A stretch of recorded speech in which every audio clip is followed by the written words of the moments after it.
Jimmy Sabi, National Assembly Director, Rules and Procedural Matters. Thank you so much for joining me on this day. Thank you for having me here. Let's start first of all with understanding this role that members of parliament have. Many citizens expect that members of parliament should deliver direct development projects in their various constituencies, and yet the constitution is very clear and primarily defines them as legislators and representatives.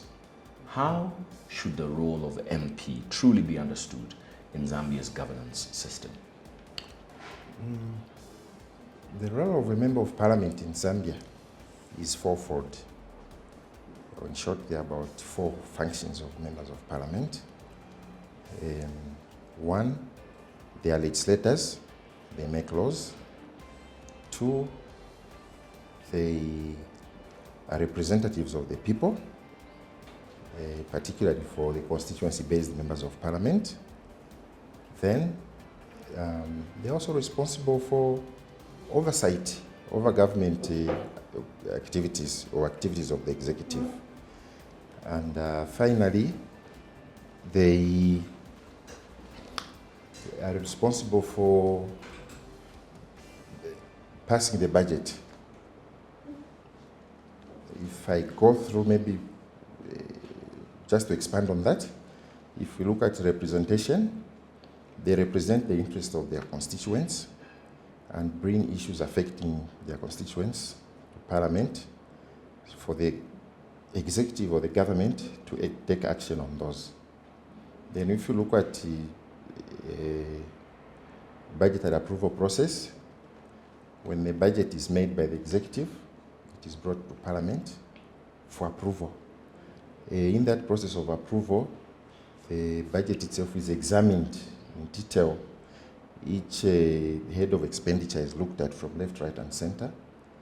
And where things are not clear, the Minister of Finance is summoned or some other government officials are summoned to come and explain until everything is clear. And then it's brought before the House. Then it is passed. Then when we look at legislation, I think this one is probably the most common one, which everyone understands, is making laws.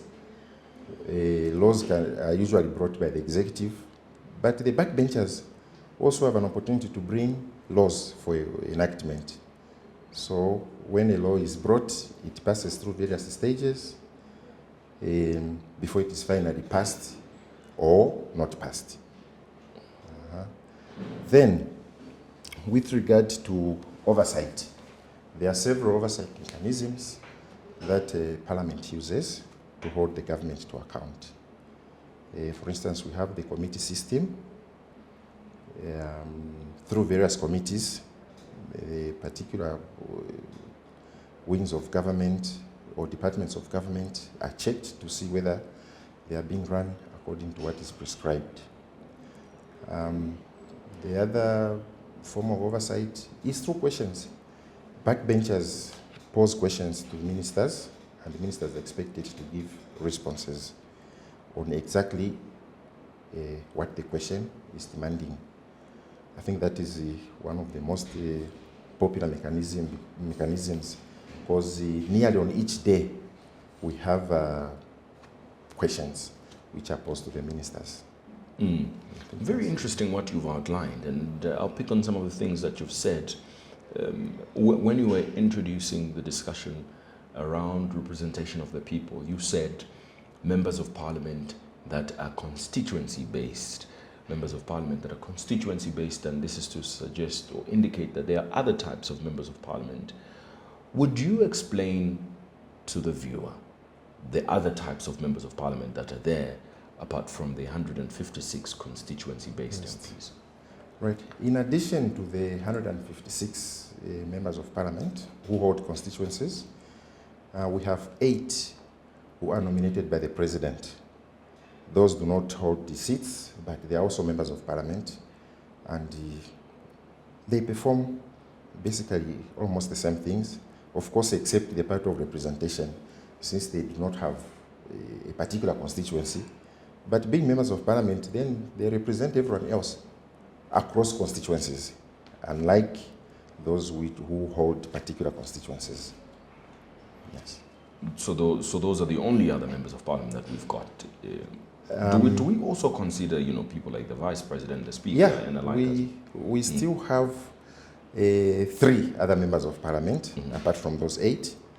We have the second deputy speaker, who is elected from outside parliament, but from amongst the people who qualify to be members of parliament. We also have the honorable speaker, who is also elected from outside parliament, does not have a seat, does not have a constituency seat. Then we also have the vice president of the Republic of Zambia. He's also a member of parliament. So that brings together the composition of the National Assembly to 167 members of parliament.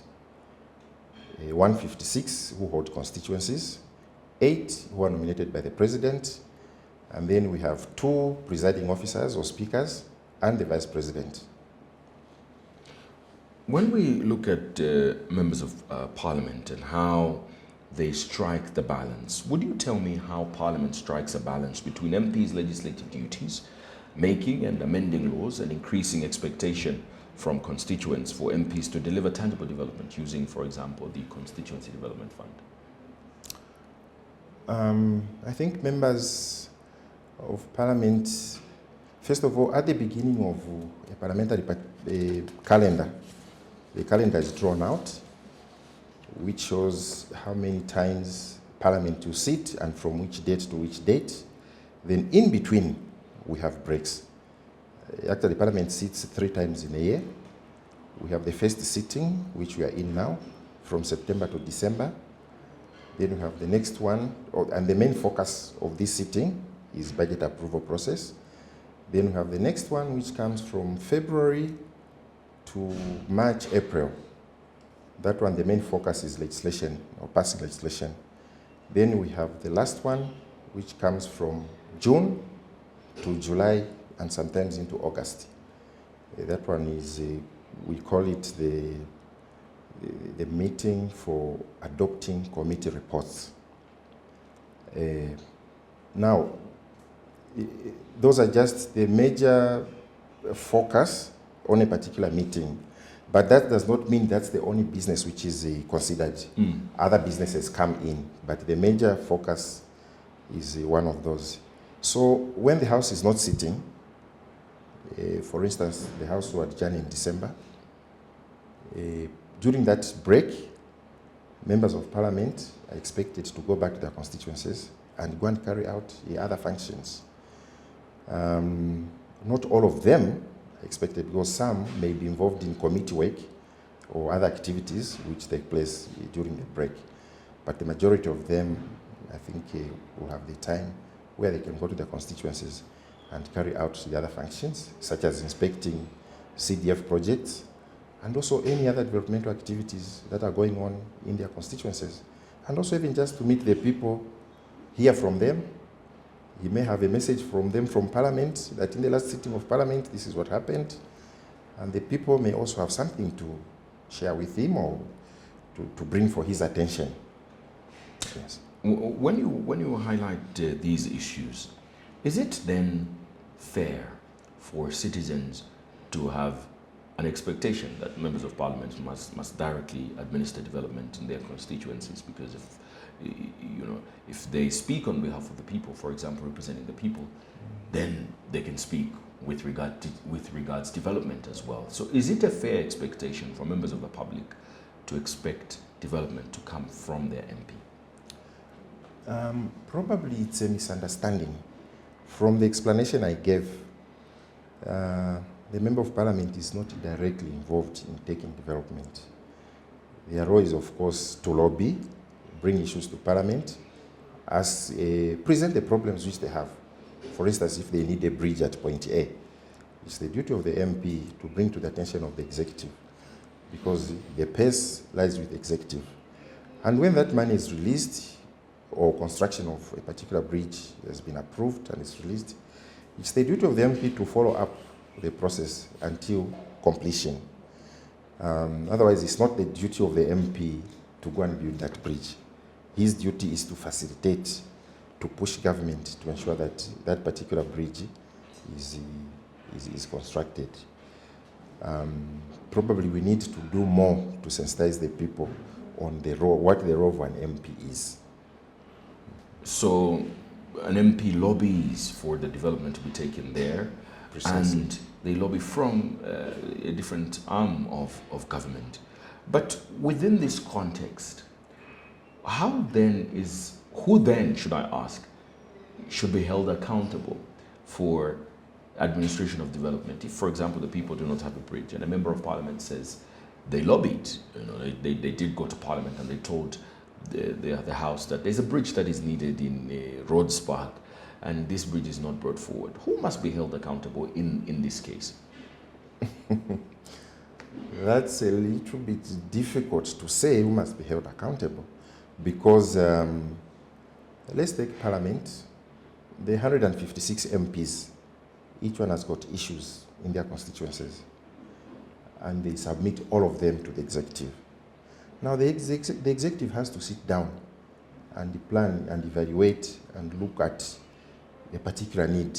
In this area what they need is this, in this area what they need is this. Then I'm sure they have to come up with a plan to see which one is a priority against which one can be done first, which one can come second, and so on and so forth. Then from there they start implementing. But it's the role of the MP to also follow up with the executive.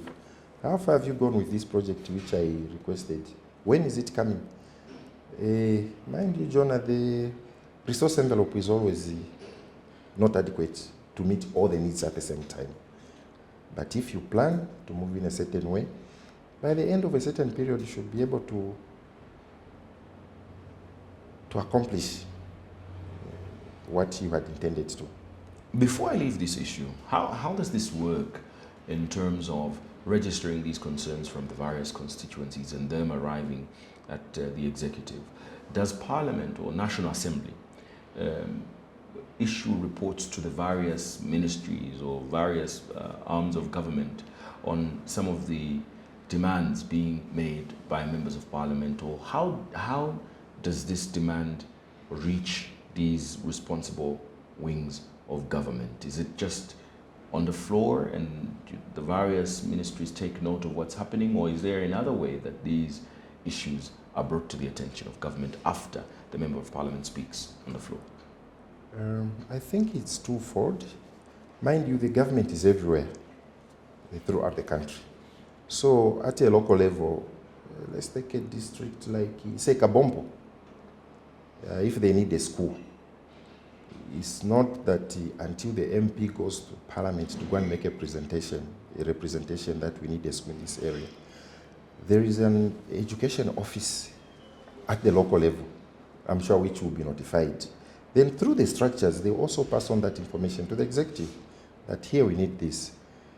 And then the MP will also use his forum, his or her forum, which is Parliament, to bring the issue to the attention of government, that in that particular area, we need a school. And as I said, that is not the only request which will sit on the table of the executive. There will be probably similar requests from elsewhere. And so it's now up to the executive to sit down and plan to say in which area are we going to start with first, depending on the resources which are available. When you talk about Parliament, you were mentioning some things that a lot of people may not exactly understand, probably heard but not understand, like backbenchers in Parliament. And perhaps not the most pleasant for people to hear, because when they think of backbenchers, they think of backbenchers in high school, for example, who were probably notorious. What do these aspects of Parliament mean, and what role do they play in effective functioning of Parliament? All right. Thank you for that question. Maybe let me take this opportunity to explain. After a general election is held, the first institution which is constituted is Parliament, because the members of the public elect members of Parliament. When the House has been constituted, then the President, who has won the elections, has to come up with a cabinet Now that cabinet is drawn from parliament. In some countries, they even call it like a council of ministers. Now, after those have been appointed as ministers, they are still members of parliament, but then they have an additional role of a minister. Now, when they are in parliament, in order to distinguish between a minister and a non-minister, so those who are not ministers are referred to as backbenchers. In the case of our parliament, let's take the time during the one-party participatory democracy time. Ministers would take the front benches, while those who are not ministers would take the back benches. So that's where that term of backbencher comes from. It's just the sitting arrangement, where the ministers will sit in front, and then those who are not ministers will sit behind. So that's why, that's why they are referred to as backbenchers. There are other people in parliament that people hear of quite a number of times. There's a government whip and the leader of opposition. What do these people do, and are they backbenchers? Okay. Technically, those two are backbenchers.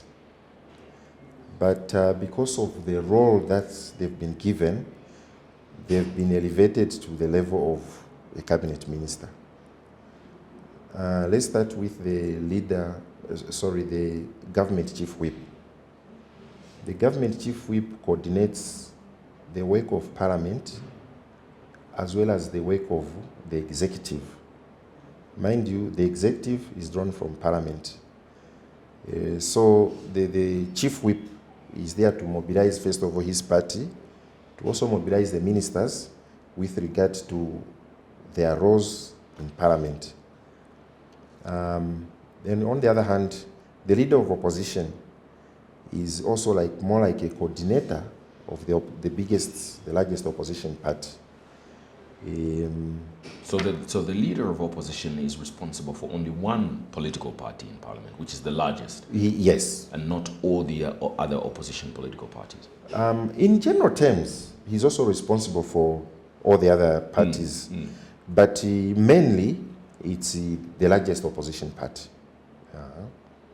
For instance, if maybe they've got some issues which they would like attended to, they can meet as an opposition front, raise those issues, which the leader of opposition can then pass on to the management of parliament to look into.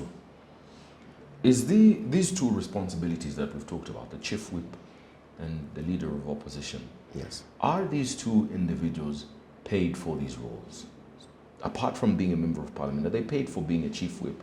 Are they paid for being a leader of opposition? Yes, they are paid, because those are extra responsibilities which they carry. As I said, the two offices are at the level of a cabinet minister. So in terms of what they get, I think it's equivalent to what a cabinet minister gets. Is there a mechanism that Parliament has put in place to hold its members accountable with regards to their people? You said that Parliament allows for these members of Parliament to go out there sometimes at a certain period to meet their constituents, hear back from their constituents. Is there a mechanism that has been put in place to ensure that they remain accountable to the people who elected them? Yes, there is. Probably the quickest one I can talk about is the establishment of constituency constituency offices. Each of the 156 constituencies has a parliament office in those constituencies with staff employed by parliament. And those are points of maybe bridging the gap between the constituency and parliament. Through that office, parliament gets information on what activities are taking place in the constituency, including visits by the member. But in addition to that, I think we also have other platforms. Like we have Parliament TV, we have Parliament Radio, we have social media platforms, which are used just to engage the public and Parliament, as well as the Member of Parliament. One of the main roles that Parliament has is to hold the executive accountable. Okay. But in practical terms, how do MPs effectively exercise the oversight of this function, and what support do the various offices that are there at Parliament provide to strengthen this role? There are various mechanisms that the backbenchers use to hold the executive to account. For instance, I think the one which I referred to earlier on was the question time, where backbenchers can bring all manner of questions, put them across to the executive, and the ministers have to respond. Then we also have motions. There's a popular one which we call the private members motion. This is a mechanism which which empowers the backbenchers to bring issues to the attention of the executive. For instance, to remind them of something which the backbenchers have noticed they are not doing, and yet they're supposed to do. We have a committee system where backbenchers form small groups called committees, and these committees oversee or tackle the various segments of the executive to see how they're operating, whether they're following the laid down procedure, whether they're achieving the objective for which they've been set. And if that committee finds that something is amiss, at the end of the year, they produce a report where they highlight all those issues and also make recommendations for government to make amends. That report is laid on the table of the House, it's circulated to all the members, and it's debated. And at the end of it, a vote is taken. For instance, if the vote has been, the vote is in favor of the report, or the report has been adopted, then the executive is obliged to give a response to Parliament to explain how they will attend to those issues which were concerned in that report. And so that's a form of, another form of oversight. We have the Public Accounts Committee, Probably which the goes most through popular committee. yes, which examines the report of the Auditor General and brings out all those issues. That's another mode of holding the executive to account. We also have the Local Government Accounts Committee, which does the same, similar to what the Public Accounts Committee does, only that one is, I think, more concerned with the local government system. Then in all these activities, the backbenchers are supported by the Office of the Clerk. For instance, we have the Research Department, which offers various research services to the committees and even to individual members in making them carry out their oversight function. We have the Journals and Table Office Department, which helps in processing questions and motions, all that intended to assist the backbenchers hold the executive to account. We have the Legal Department, we have the Library Department. All these, they fall under the Office of the Clerk, and they are all meant to facilitate the work of the backbenchers. When you talk about committees, like, for example, the Public Accounts Committee, the Local Government Accounts Committee, a lot of people follow these proceedings, and this is because they're talking about mostly public resources. Yes. But there's also one thing that is true, that the Public Accounts Committee is not a court of law, and there is no conclusion that's going to result into somebody being taken to court or being sent to jail or anything like that. But why should people consider this exercise important, and how does it ultimately result in people being held accountable? As I explained earlier, let's say take the Public Accounts Committee. They look at the findings of the Auditor General, and from there they make recommendations to the executive. For instance, if money for Project A was misapplied, the committee will make recommendations for the executive to act on the people involved. Then there it's up to the executive now to take action. But it doesn't end there. When they've finished taking that action, they are required to report back to Parliament that on those recommendations, on those findings, this is what we have done. We have a committee called the Committee on Government Assurances. It follows up all those activities. All those assurances. All those assurances, yes. And whatever matters were contained in reports that have been were adopted by the House. And those assurances, they remain on the books for as long as they've not been fulfilled. If they haven't been fulfilled, for instance, in 2024, then in 2025 they are raised and brought back to the attention of the executive that we are waiting for this until they are done away with. That's when the Committee on Government Assurances forgets about them. There's one practice that the public hears about every so often with parliamentarians, and this is members of parliament walking out, especially members of parliament from the opposition. When they're displeased, they walk out.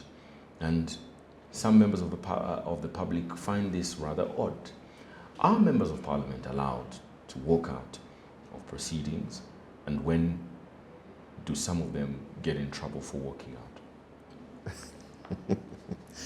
Yes, Parliament is a democratic institution, and if someone is not happy with anything, they are free to walk out. Of course, maybe they can walk out, maybe to go and cool down, or go and liaise outside, and afterwards they come back. What would not be permissible is for them probably to walk out and then leave Parliament the whole day, because they have a duty to represent their people. But mere act of walking out of the chamber, that one is allowed. So that's very clear that it's allowed for members of parliament to walk out. Yes. And this is even when they disagree, they can walk out. Yes, if they are not happy with something, they are free to walk out. But maybe let me just qualify that. Their walking out should not disrupt the sitting of the House. Yes. What about the relationship that Parliament or the National Assembly has with the public? And this is because obviously this is a house of the people. Mm-hmm. It is, I know that it is there with Parliament TV, it's there with Parliament Radio.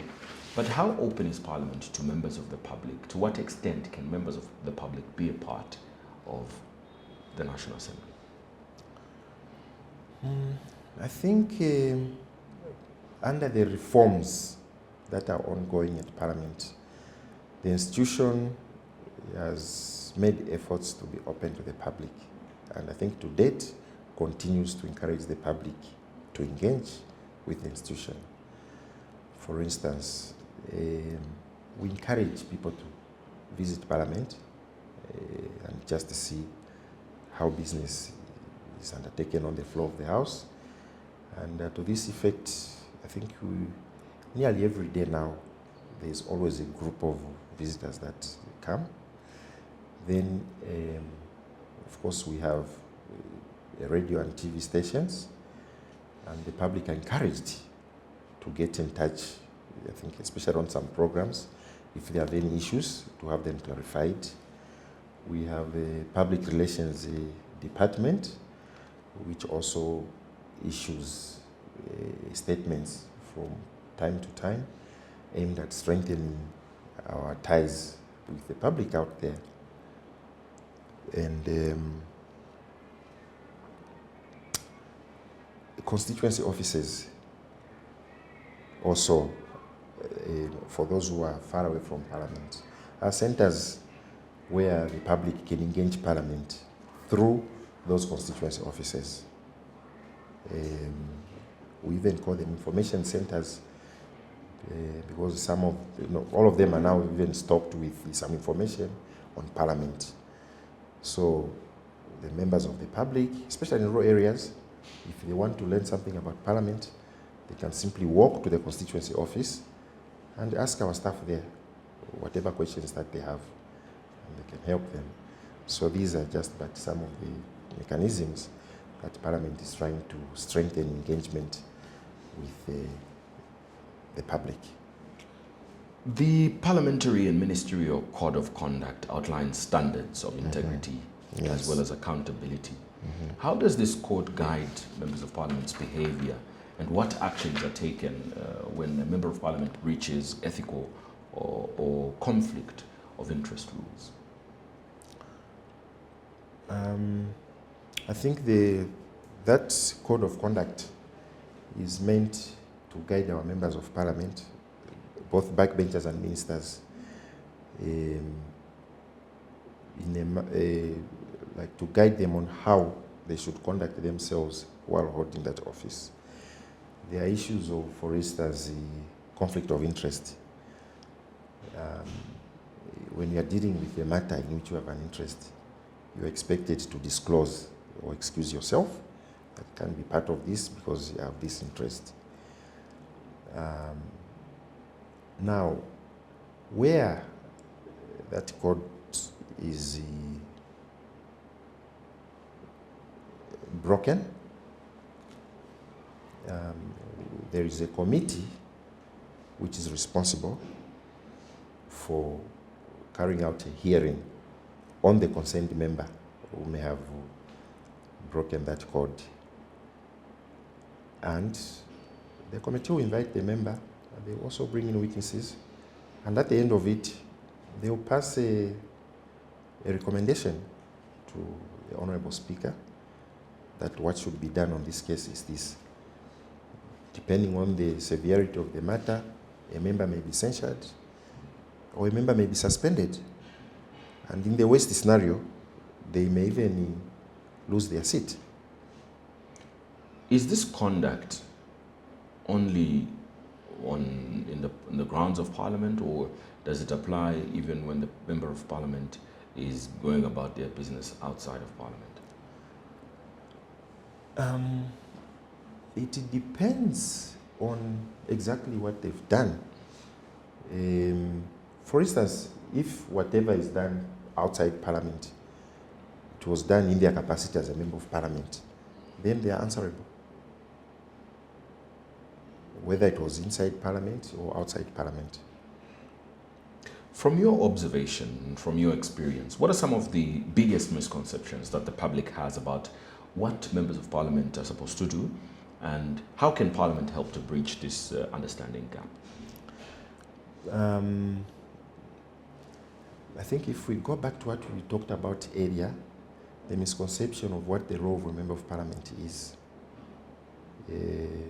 Of course, politicians also, when they are campaigning, they talk about, I'll do this, I'll do this, I'll do this. Instead of saying, I'll facilitate for the construction of a bridge here, you say, I'll put up a bridge here. I'll facilitate for the construction of a school, I'll put up a school here, and so on and so forth. So sometimes the public follow up on those. But the truth of the matter is, a construction of a school, a bridge, whatever development, it comes from the government, from the executive, because that's where the resource envelope is. But of course, that is not to take away from an individual Member of Parliament who may have extra money. I mean, if a Member of Parliament has extra money, he or she can sink a borehole for their people in their constituents from their pocket. So I think a major focus really is to sensitize the people on what the role of a Member of Parliament is. And what is not the role of a Member of Parliament. I think the major point here is the role of a Member of Parliament is to facilitate development for their area. Members of Parliament often face tension, and I believe you've witnessed this, between following the party line but also representing the independent views of their constituents.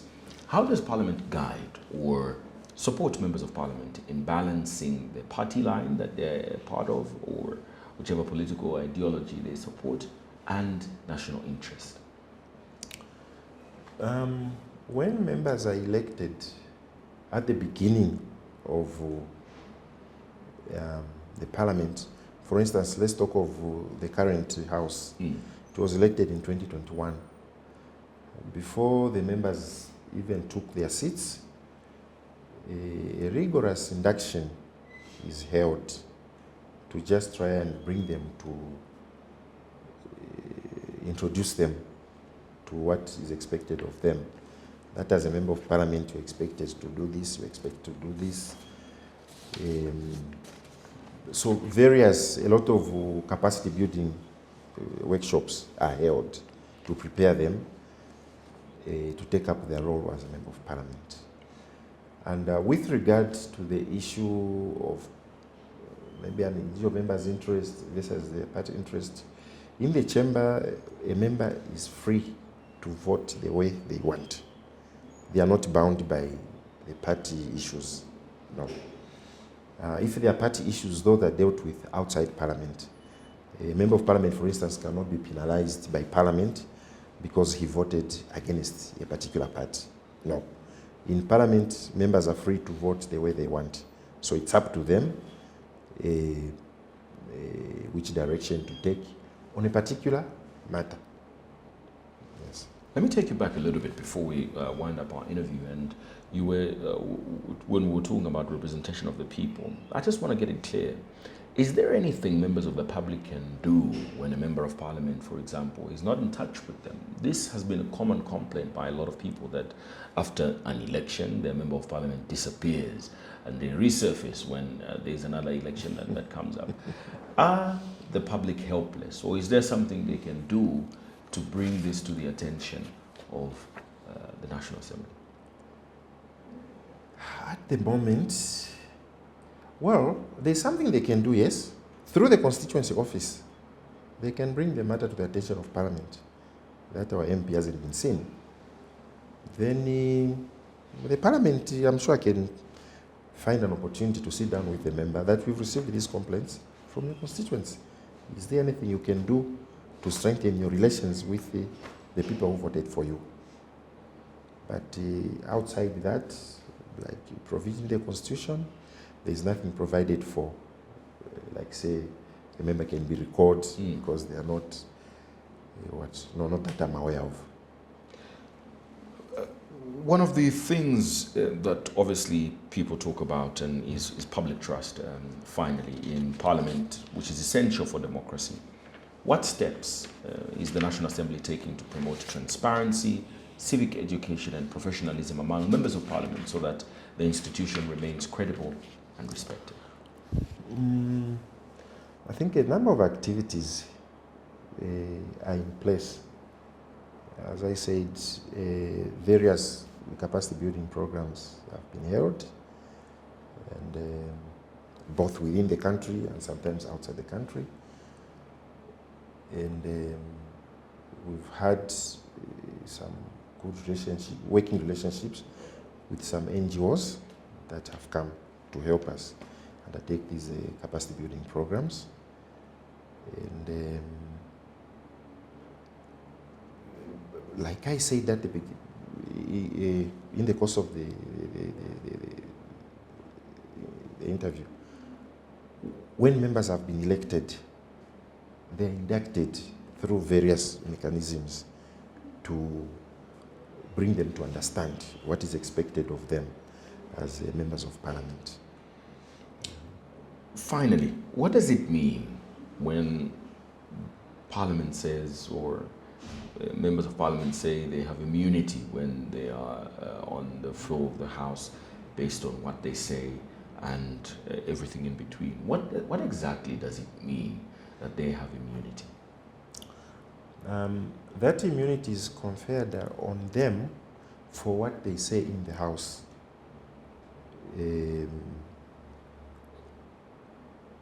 For instance, how do I put it? The idea of that immunity is meant not to constrain members of parliament from raising issues that are important for their people or for the nation. It's really not meant to make them say things which they are not supposed to. The idea of that immunity is just meant to ensure that when they stand up to speak, they can speak freely without the fear of what. But that does not mean to say because of that immunity, a member can say anything. No. If they go outside what is provided for, usually they are guided by the presiding officer. But they For wouldn't instance, get I think the common one is where maybe a member of parliament is talking about an individual who is not in the house, accusing them of something, and what the presiding officers would guide that no, you can't talk about that person because they are not here to defend themselves. But the member of parliament really wouldn't get in trouble outside of parliament in that case, based on the person they spoke about. Pardon? But the member of parliament would not get in trouble outside of parliament based on what they say in that house. In the house, precisely. For instance, they can't be taken to court to say this member said this in the house about me. They are protected in that scenario. In fact, that immunity, it also extends to, say, people who come as witnesses before committees. When they enter the committee room, the committee chairperson explains to them that while we are here, we expect you to say the truth, and as much as you know a particular thing. But they also caution them that please do not deliberately mislead us, because if it is established that you misled us, then there will be consequences again. So just be honest, say what you know, and what you don't know, then don't say it. But you are protected that you will not be taken to court to say, when you appeared before such a committee, you said this. Mr. Jimmy Sabi, thank you so much for joining us on this edition of This Day. You are welcome, Dingitaba. Thank you.